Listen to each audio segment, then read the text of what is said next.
Hello students, स्वागत है आपका अपने YouTube channel Intel of nursing पे। आज हम आपके लिए टॉपिक लेके आए हैं साइकेट्रिक हेल्थ नर्सिंग के टर्मिनोलॉजीज़। तो जैसा आप स्क्रीन पे देख पा रहे होंगे, पहला जो साइकेट्रिक का टर्मिनोलॉजी है वो है आपका इफ़ेक्ट। इफ़ेक्ट एक प्रकार का एक इमोशनल रिस्पॉन्स होता है किसी भी घटनाक्रम या किसी भी आइडिया पे, जो कि एक कई प्रकार का हो सकता है। तो आप फोटो में देख पा रहे होंगे जैसे कि एक व्यक्ति के फेस पे 3 भाव दिख रहे हैं।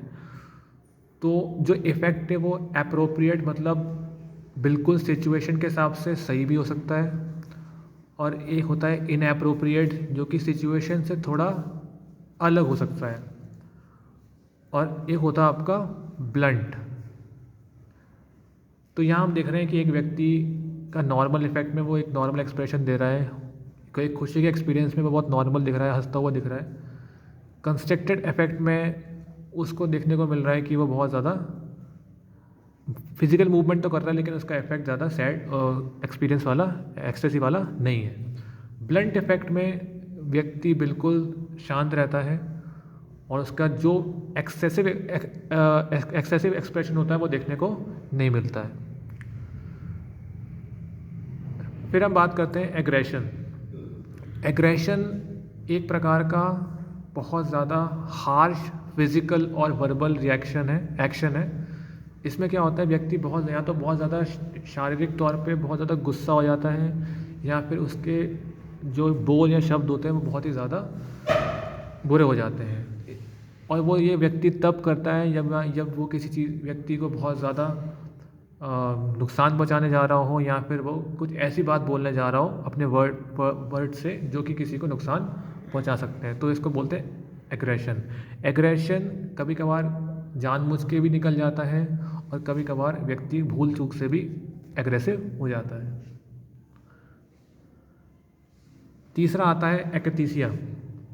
एकथीसिया एक प्रकार का मोटर रेस्टलेसनेस है। आप चित्र में समझ पा रहे होंगे कि व्यक्ति जब बहुत ज़्यादा एक जगह पे बैठ नहीं सकता, वो बैठता है फिर उड़ जाता है, वो बैठता है फिर उड़ जाता है, मतलब वो डायरेक्टली एक जगह पे बैठ नहीं पाता है, क्योंकि उसको क्या हो रहा है, वो मोर रेस्टलेस, वो बेचैन हो रहा है। तो ये भी एक साइकेट्रिक कंडीशन के अंदर बहुत से साइकेट्रिक पेशेंट्स में या न्यूरोलॉजिकल कंडीशन वाले पेशेंट में ये वाली प्रॉब्लम देखने को मिलती है। इसको हम बोलते हैं एकथीसिया।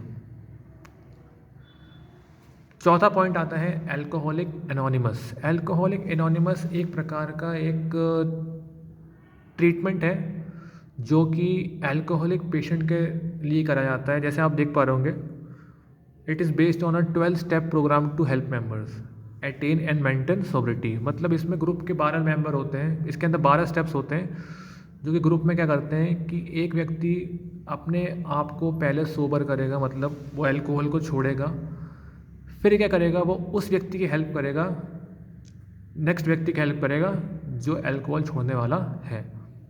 तो ये एक प्रकार का अल्कोहलिक एनोनिमस है, मतलब हर व्यक्ति अपने ग्रुप में एक व्यक्ति की हेल्प करेगा to withdraw the alcohol problem. Fourth point आता है एमनीशिया। एमनीशिया एक प्रकार का मेमोरी का इम्पेयरमेंट होता है, स्मृति का एक प्रॉब्लम है, याददाश्त का एक प्रॉब्लम है, और ये भी 2 प्रकार से देखा जाता है, एंट्रोग्रेड एमनीशिया और रेट्रोग्रेड एमनीशिया। एंट्रोग्रेड एमनीशिया वो इवेंट होता है जिसमें कई प्रकार की चीज़ें ऐसी होती हैं जो व्यक्ति के भूलने का कारण बन सकती हैं, और रेट्रोग्रेड एमनीशिया वो इवेंट्स होते हैं जब व्यक्ति किसी चीज़ को पहले ही भूल चुका है और उसके पीछे कोई कारण नहीं है। इसमें ऐसा होता है कि कोई व्यक्ति जब नई चीज़ सीखने जा रहा होता है तो वो पुरानी चीज़ भूल जाता है, और जब वो पुरानी चीज़ को सीखने जाता है तो वो नई चीज़ भूल जाता है। तो इसको हम एमनीशिया के तौर पे देख सकते हैं। फिफ्थ आता है ऑटिज़म। ऑटिज़म एक बहुत ज़्यादा बच्चों में पाया जाने वाला, जो बहुत बच्चे अनसोशल होते हैं उनके अंदर एक पर्सनैलिटी होती है। यहाँ जैसे हम देख रहे हैं यहाँ पे फैंटेसी वर्ल्ड, काल्पनिक दुनिया में जो बच्चा होता है वो सोचता है कि जो वो दुनिया में है वो एक उसके कल्पना के आधार पे होती है, जबकि रियलिटी इससे बहुत ज़्यादा अलग होती है। काल्पनिक दुनिया में आप देख पा रहे होंगे चित्र में कि बच्चा समझता है कि कार्टून में ये चीज़ें सही होती हैं, स्पाइडरमैन रियल होता है या अलग चीज़ें, सुपरमैन रियल होता है, बट इन रियलिटी ऐसा नहीं होता है। लेकिन वो उन्हीं चीज़ को एंजॉय करता है जो उसके कल्पना के आधार पे होती हैं। 6th आता है anorexia nervosa. Anorexia nervosa psychiatric में एक ईटिंग डिसऑर्डर के नाम से भी जाना जाता है, जिसमें एक व्यक्ति को ये डर होता है कि वो बहुत ज़्यादा मोटापे की तरफ बढ़ रहा है। तो यहाँ हम देख सकते हैं कि इस चक्कर में क्या होता है, वो कम खाना, उसको भूख कम लगती है या फिर वो कम खाना स्टार्ट कर देता है और उसको क्या हो जाता है, बाद में हल्के हल्के सीवियर वेट लॉस होने की प्रॉब्लम हो जाती है। बेसिकली ये प्रॉब्लम उन महिलाओं में या उन लड़कियों में ज़्यादा देखने को मिलती है जो किशोर अवस्था के उम्र के पड़ाव में होती हैं। वो अपने आप को समझती हैं कि वो बहुत ज़्यादा फैट हो रही हैं, लेकिन ऐसा नहीं है। वो इस डिसऑर्डर के साथ साथ बहुत एक्सट्रीमली लो तरीके से बहुत ज़्यादा थिन हो जाती हैं। तो ये एक परसेप्शन उनके लिए अपने लिए होता है, जिसको हम बोलते हैं ईटिंग डिसऑर्डर के नाम से एनोरेक्सिया नर्वोसा। 7th आता है एंग्जाइटी। तो एंग्जाइटी एक प्रकार का एक प्रॉब्लम होता है। नॉर्मली मेडिकल में हम एंग्जाइटी, मेडिकल या फिर नॉर्मली हमारे अपने घर में भी कई प्रकार के एंग्जाइटी प्रॉब्लम से होते हैं। तो इसमें व्यक्ति चित्र में देख पा रहे होंगे, ऐसा महसूस करता है कि उसके साथ जो चीज़ हो रही है वो सही नहीं हो रही है या फिर वो बहुत ज़्यादा असहाय है। उसको फीलिंग ऐसी लगती है कि वो हेल्पलेस है। तो एंग्जाइटी मेडिकल के अंदर डिजीज़ को लेके भी हो सकती है, किसी सराउंडिंग कंडीशंस को लेके भी हो सकती है, पर्सनल प्रॉब्लम को ले सकती है, स्टडी को लेके हो सकती है। डिफरेंट लोगों के अंदर डिफरेंट कॉज ऑफ एंग्जाइटी देखने को मिल सकते हैं। 8 पॉइंट आता है आपका इटैक्सिया। तो इटैक्सिया यहाँ लिखा है आपका lack of coordination either physical और मेंटल। तो मेंटल और फिजिकल जो हमारे हेल्थ के एस्पेक्ट होते हैं, शारीरिक और मानसिक, वो एक दूसरे के साथ कोऑर्डिनेट करके काम करते हैं। और इसमें क्या होता है एटैक्सिया के अंदर कि मेंटल और फिजिकल कोऑर्डिनेशन का लैक देखने को मिलता है। एग्जाम्पल के तौर पे इंट्रासाइकिक एटैक्सिया ये होता है जब व्यक्ति अपने फीलिंग और थॉट्स को अपने फिजिकल मूवमेंट्स पे दिखा नहीं पाता है, और ये बेसिकली मेंटल कंडीशन के अंदर स्किज़ोफ्रेनिया नामक बीमारी के पेशेंट में ज़्यादा देखने को मिलता है। 9th आता है आपका ऑटिस्टिक डिसऑर्डर। ऑटिस्टिक डिसऑर्डर जैसे हमने अभी देखा था, ऑटिज़म एक कंडीशन होती है एक इमेजिनरी वर्ल्ड की, ऐसे ही एक डिसऑर्डर होता है ऑटिस्टिक डिसऑर्डर।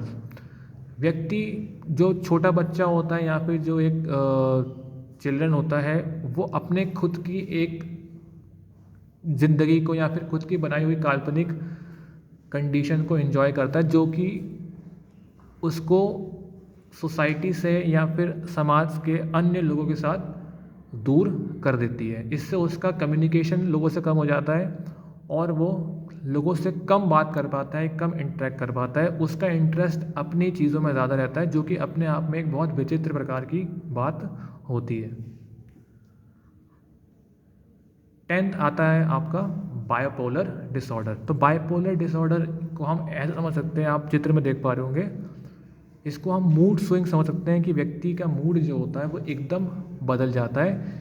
जैसे बताया गया आपका proud depression to extreme euphoria. एकदम डिप्रेशन से व्यक्ति कुछ समय के लिए खुश भी हो सकता है, कुछ समय वो नॉर्मल रह सकता है, तो कुछ समय उसको एकदम से साइकोटिक प्रॉब्लम हो सकती है। लेकिन इसका मतलब ये नहीं है कि व्यक्ति मानसिक पीड़ित है। ये बहुत से सामान्य लोगों के अंदर भी ये प्रॉब्लम देखने को मिलती है। 11वां पॉइंट है बुलिमिया नर्वोसा।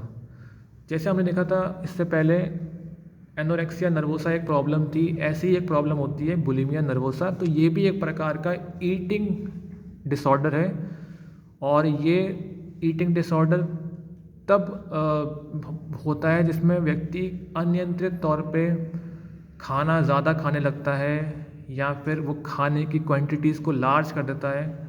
एक शॉर्ट पीरियड ऑफ टाइम के अंदर वो खाने को ज़्यादा खाता है या फिर ज़्यादा मात्रा में खाता है, क्वांटिटी भी ज़्यादा होती है और समय भी ज़्यादा होता है, तो उससे क्या होता है, व्यक्ति का जो बॉडी है वो एक्सेसिव कैलोरी